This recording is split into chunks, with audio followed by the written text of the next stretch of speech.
Hi, this is Tutor and this is lesson 800. The title of today's lesson is the difference between narrative and narration. Okay, so I'm going to do a screenshot right now. Let's go right to it. A narrative is the way a story or event is represented to promote a certain point of view. So it's told in a way to try to make you think in a particular way. The narrative focuses on the story itself and the sequence of events. Is it factual? Is it fictional? What are they doing to manipulate the way you think about this story? Now, the narration is the act of telling or recounting. Narration focuses on the process of the story, the way the story is delivered. But it's not the focus on trying to convince you. It's just the process of trying to get the information to you, to say it. Okay, let's continue. All right, and we got 6 examples here to give you a better feel of when you're more likely to use one than the other. The narration is often simply a voiceover of a voice actor. Yeah, so you wouldn't use narrative like that because narrative is about convincing you to think about it in a certain way. Here we're just talking about the process of telling it.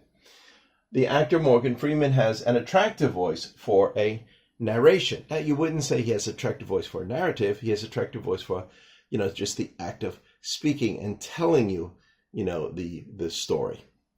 Okay, let's continue. Some commercials or documentaries have a narrator give a narration in which you hear someone talking but don't see their face.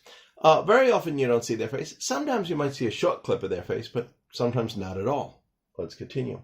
Number 4, that news network is very biased and will often report a false narrative, meaning that you think the way they report the story is not correct. They're purposely reporting it this way to try to make you think the way they want you to think.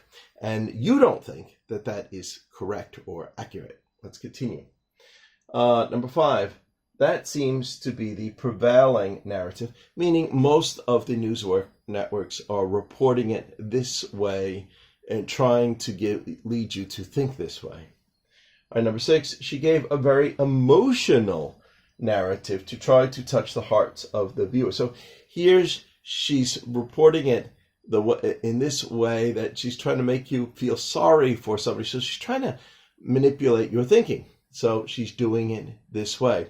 Then that is more like a narrative. Narration just focuses on the act of telling it to you. Anyway, I hope you got a better feel now of when you're more likely to use one of these terms instead of the other. Thank you for your time. Bye-bye.